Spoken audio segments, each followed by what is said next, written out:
ರಾಜ್ಯದಲ್ಲಿ ಸಚಿವ ಸಂಪುಟ ವಿಸ್ತರಣೆ ಕ್ಲೈಮ್ಯಾಕ್ಸ್ ಹಂತ ತಲುಪಿದೆ. ದೆಹಲಿಯಲ್ಲಿ ಹೈಕಮಾಂಡ್ ಇನ್ನೇನು ಹೊಸ ಸಚಿವರ ಪಟ್ಟಿ ಅಂತಿಮ ಮಾಡೇ ಬಿಡ್ತು ಅನ್ನೋಷ್ಟರಲ್ಲೇ ಸಭೆ ಮತ್ತೆ 2-3 ದಿನಗಳು ಮುಂದೂಡಿಕೆಯಾಗಿದೆ.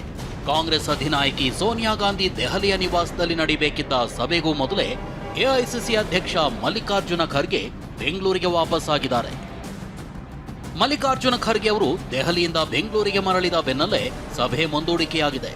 ಈ ಮಧ್ಯೆ ಸಚಿವ ಸಂಪುಟ ವಿಸ್ತರಣೆ ಸಂಬಂಧ ಸೋನಿಯಾ ಗಾಂಧಿ ಸಮ್ಮುಖದಲ್ಲಿ ನಡೆದ ಚರ್ಚೆಯಲ್ಲಿ ಹೈಕಮಾಂಡ್ಗೆ ರಾಜ್ಯ ನಾಯಕರ ಪಟ್ಟಿ ಒಪ್ಪಿಗೆಯಾಗಿಲ್ಲ. ಸಭೆಯಲ್ಲಿ ಲೋಕಸಭೆ ವಿರೋಧ ಪಕ್ಷದ ನಾಯಕ ರಾಹುಲ್ ಗಾಂಧಿ, ಎಐಸಿಸಿ ಪ್ರಧಾನ ಕಾರ್ಯದರ್ಶಿಗಳಾದ ಸುರ್ಜೇವಾಲಾ, ಕೆಸಿ ವೇಣುಗೋಪಾಲ್ ಜೊತೆ ಸಿಎಂ ಡಿಕೆ ಶಿವಕುಮಾರ್, ಮಾಜಿ ಸಿಎಂ ಸಿದ್ದರಾಮಯ್ಯ, ಕೆಪಿಸಿಸಿ ಅಧ್ಯಕ್ಷ ಬಿಕೆ ಹರಿಪ್ರಸಾದ್ ಸೇರಿ ಹಲವರು ಭಾಗಿಯಾಗಿದ್ರು. ಇನ್ನು ಸಂಪುಟದಲ್ಲಿ ಹೊಸ ಮುಖಗಳಿಗೆ ಮನ್ನಣೆ ನೀಡಲು ಹೈಕಮಾಂಡ್ ಒಲವು ತೋರಿದೆ.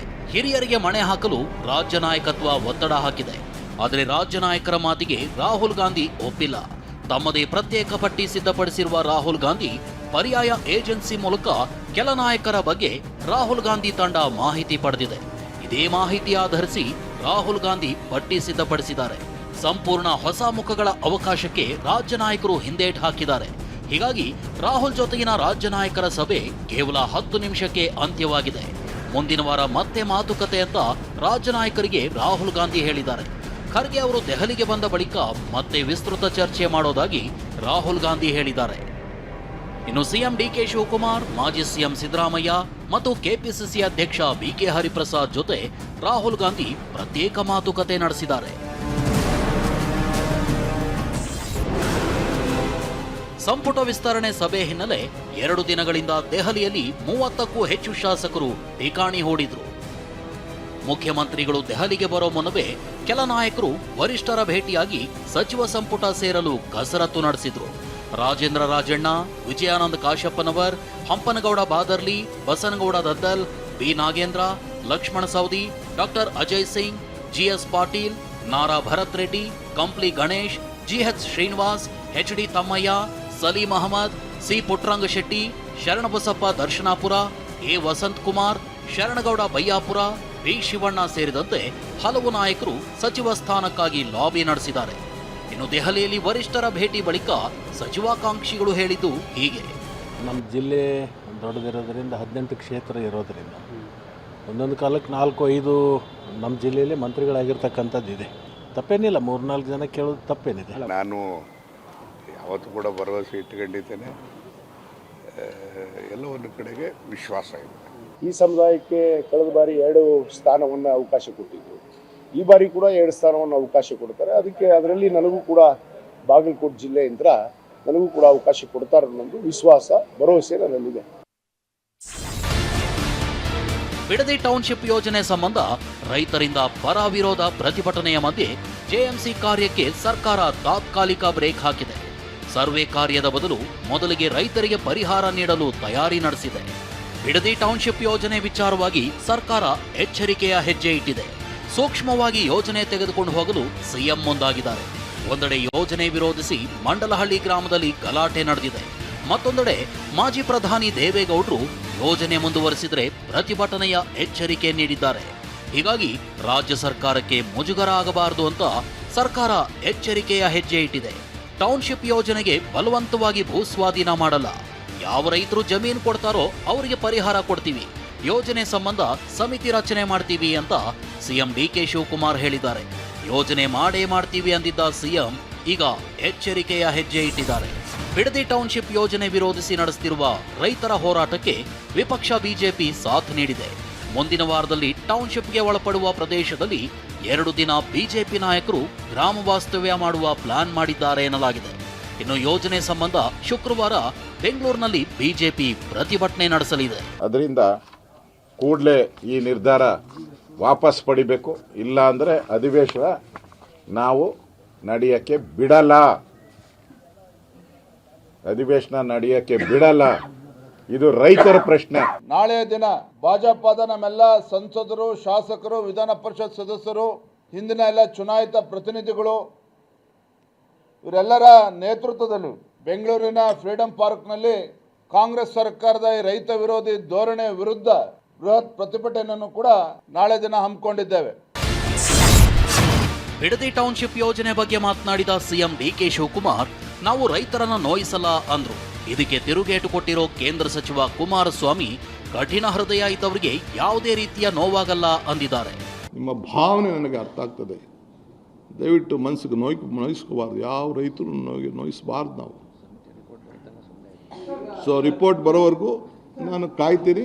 ನೆನೆ ನಮ್ಮ ರಾಜ್ಯದ ಮುಖ್ಯಮಂತ್ರಿಗಳು ಮಾತನಾಡಬೇಕಾದ್ರೆ ತುಂಬಾ ನೋವಿನಲ್ಲಿ ಮಾತನಾಡಿದ್ದಾರೆ. ನಮಗೂ ಸಹ ಹೇಳಿದ್ದಾರೆ, ನೋವು ಪಟ್ಕೊಳ್ಳೋದಾಗ್ಲಿ ಮತ್ತಿನ್ನೇನೋ ಪದ ಬಳಕೆ ಮಾಡ್ಕೊಂಡು ಹೇಳಿದ್ದಾರೆ, ನೋವು ಪಟ್ಕೋಬೇಡಿ. ರಾಜ್ಯದಲ್ಲಿ ಈ ರೀತಿಯ ಒಂದು ಘಟನೆಗಳು ನಡೀತಾ ಇದ್ದಾಗ ಸ್ವಲ್ಪ ಹೃದಯ ಇರ್ತಕ್ಕಂಥವ್ರಿಗೆ ನೋವು ಆಗೋದು ಸಹಜ. ಹೃದಯ ಇದ್ದವ್ರಿಗೆ, ಕಠಿಣವಾದ ಹೃದಯ ಇದ್ರೆ ಎಲ್ಲಿಂದ ಅವ್ರಿಗೆ ನೋವಾಗ್ತದೆ. ಕರ್ನಾಟಕದ ದೇವಾಲಯಗಳಲ್ಲಿರುವ ಹುಂಡಿಗಳಿಗೆ 4 ಕಡೆಗಳಿಂದ ಸಿಸಿಟಿವಿ ಅಳವಡಿಸಿ ಕೇಂದ್ರ ಕಚೇರಿಯಿಂದ ನಿಗಾ ವಹಿಸುವ ನಿಟ್ಟಿನಲ್ಲಿ ಕ್ರಮ ವಹಿಸಲಾಗುವುದು ಅಂತ ಉಪಮುಖ್ಯಮಂತ್ರಿ ಡಾಕ್ಟರ್ ಜಿ ಪರಮೇಶ್ವರ್ ಹೇಳಿದ್ದಾರೆ. ಅಯೋಧ್ಯ ರಾಮ ಮಂದಿರದಲ್ಲಿ ನಡೆದ ದೇಣಿಗೆ ಕಳ್ಳತನ ಹಿನ್ನೆಲೆಯಲ್ಲಿ ಸರ್ಕಾರ ಈ ಕ್ರಮಕ್ಕೆ ಮುಂದಾಗಿದೆ. ರಾಜ್ಯದಲ್ಲಿ ಮುಜರಾಯಿ ಇಲಾಖೆಗೆ ಸೇರಿದ 39,000 ದೇವಸ್ಥಾನಗಳಿವೆ. ಎ ವರ್ಗದ ದೇವಾಲಯಗಳಿಗೆ ಸಾಕಷ್ಟು ಹಣ ಬರುತ್ತಿದೆ. ಭಕ್ತರು ಹುಂಡಿಗಳಲ್ಲಿ ಕಾಣಿಕೆಯನ್ನ ಹಾಕುತ್ತಾರೆ. ಹೀಗಾಗಿ ಪ್ರತಿಯೊಂದು ಹುಂಡಿ ಮೇಲೆ ನಿಗಾ ವಹಿಸಲು 4 ಕಡೆಗಳಿಂದ ಸಿಸಿಟಿವಿ ಅಳವಡಿಸಲಾಗುವುದು.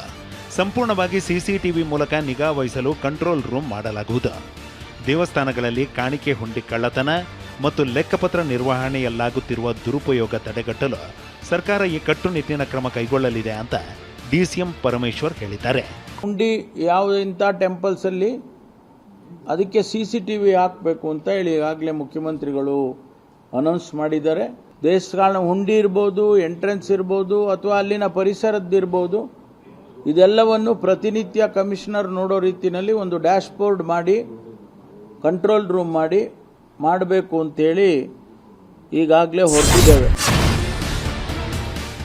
ತಪ್ಪು ಮಾಹಿತಿ, ನಕಲಿ ಮತ್ತು ಸುಳ್ಳು ಸುದ್ದಿಗಳು ಹಾಗೂ ದ್ವೇಷ ಭಾಷಣ ನಿಯಂತ್ರಣಕ್ಕೆ ರಾಜ್ಯ ಸರ್ಕಾರ ಮತ್ತೊಂದು ಹೆಜ್ಜೆ ಇಟ್ಟಿದೆ. ಸರ್ಕಾರ ಮತ್ತು ಡಿಜಿಟಲ್ ವೇದಿಕೆಗಳ ಸಮನ್ವಯ ಸಾಧಿಸಲು internet and mobile association of India ಪ್ರತಿನಿಧಿಗಳು ಪ್ರಮುಖ ಸಾಮಾಜಿಕ ಜಾಲತಾಣ ಮತ್ತು ಡಿಜಿಟಲ್ ವೇದಿಕೆಗಳ ಪ್ರತಿನಿಧಿಗಳೊಂದಿಗೆ ಗೃಹ ಸಚಿವ ಪ್ರಿಯಾಂಕ್ ಖರ್ಗೆ ಸಮಾಲೋಚನೆ ಸಭೆ ನಡೆಸಿದ್ರು. ಸಭೆಯಲ್ಲಿ ಜವಾಬ್ದಾರಿಯುತ ಡಿಜಿಟಲ್ ಪರಿಸರ ನಿರ್ಮಾಣಕ್ಕೆ ಒತ್ತು ನೀಡುವ ಕ್ರಮಗಳ ಬಗ್ಗೆ ಚರ್ಚಿಸಲಾಯಿತು. ತಪ್ಪು ಮಾಹಿತಿ ಹಾಗೂ ಸಮಾಜದ ಸಾಮರಸ್ಯಕ್ಕೆ ಧಕ್ಕೆ ಉಂಟು ಮಾಡುವ ಆನ್ಲೈನ್ ವಿಷಯಗಳನ್ನು ತ್ವರಿತವಾಗಿ ಗುರುತಿಸಿ ಸೂಕ್ತ ಕ್ರಮ ಕೈಗೊಳ್ಳುವ ವ್ಯವಸ್ಥೆಯನ್ನ ಮತ್ತಷ್ಟು ಬಲಪಡಿಸುವ ಕುರಿತು ಚರ್ಚೆ ನಡೆಯಿತು. ಈ ನಿಟ್ಟಿನಲ್ಲಿ ಸರ್ಕಾರದ ಮಾಹಿತಿ ದುರ್ಬಳಕೆ ತಡೆ ಘಟಕ ಹಾಗೂ ವಿಶೇಷ ಸಂವಹನ ವ್ಯವಸ್ಥೆ ರೂಪಿಸಲು ನಿರ್ಧರಿಸಲಾಗಿದೆ.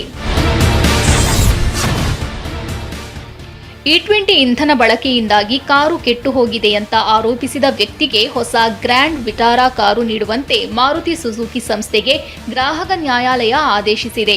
ಗ್ರಾಹಕನಿಗೆ ನೀಡುವ ಹೊಸ ಕಾರು ಕಡ್ಡಾಯವಾಗಿ E20 ಇಂಧನಕ್ಕೆ ಹೊಂದಿಕೊಳ್ಳುವಂತಹ ಇಂಜಿನ್ ಹೊಂದಿರಬೇಕು.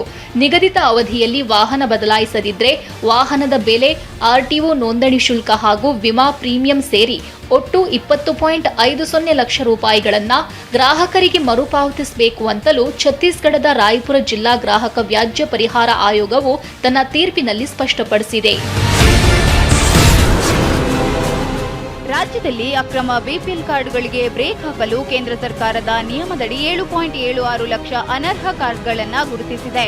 ಈ ಬಗ್ಗೆ ಆಹಾರ ಸಚಿವ KH ಮುನಿಯಪ್ಪ ಮಾಹಿತಿ ನೀಡಿದ್ದಾರೆ. ಈಗಾಗಲೇ 50% ಪರಿಷ್ಕರಣೆ ಮುಗಿದಿದ್ದು 4 ಲಕ್ಷಕ್ಕೂ ಹೆಚ್ಚು ಕಾರ್ಡ್ APLಗೆ ವರ್ಗಾಯಿಸಲಾಗಿದೆ. ಇನ್ನುಳಿದವರನ್ನ ಬದಲಾಯಿಸಲಾಗುವುದು ಎಂದಿದ್ದಾರೆ. ಮಗಳ ಸಂಸಾರದ ಜಗಳ ಬಗೆಹರಿಸಲು ಹೋದ ತಾಯಿಗೆ ಪೂಜೆ ನೆಪದಲ್ಲಿ ಸ್ವಾಮೀಜಿ ವಂಚಿಸಿ ಎಸ್ಕೇಪ್ ಆಗಿದ್ದಾನೆ.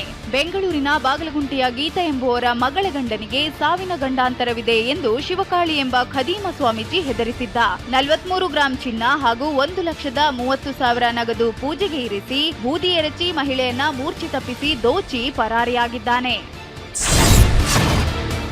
ಉಂಡು ಹೋದ ಕೊಂಡು ಹೋದ ಕಥೆಯಂತೆ ಮನೆಗೆ ಬಂದು ತಿಂಡಿ ತಿಂದು ಬೀಗತಿಯೇ ಚಿನ್ನದ ಸರ ದೋಚಿದ ವಿಚಿತ್ರ ಘಟನೆ ಕೋಲಾರದ ಯಲ್ಲೂರು ಗ್ರಾಮದಲ್ಲಿ ನಡೆದಿದೆ. ಮುನಿಲಕ್ಷ್ಮಮ್ಮ ಅವರ ಕುತ್ತಿಗೆಯಲ್ಲಿದ್ದ 5 ಲಕ್ಷ ಮೌಲ್ಯದ ಸರವನ್ನ ಹಳೆ ದ್ವೇಷಕ್ಕೆ ಬೀಗತಿ ಸುಶೀಲಮ್ಮ ಕದ್ದಿದ್ದಾಳೆ. ದೂರು ದಾಖಲಾದ 36 ಗಂಟೆಯೊಳಗೆ ಶ್ರೀನಿವಾಸಪುರ ಪೊಲೀಸರು ಕಿಲಾಡಿ ಬೀಗತಿಯನ್ನ ಅರೆಸ್ಟ್ ಮಾಡಿದ್ದಾರೆ.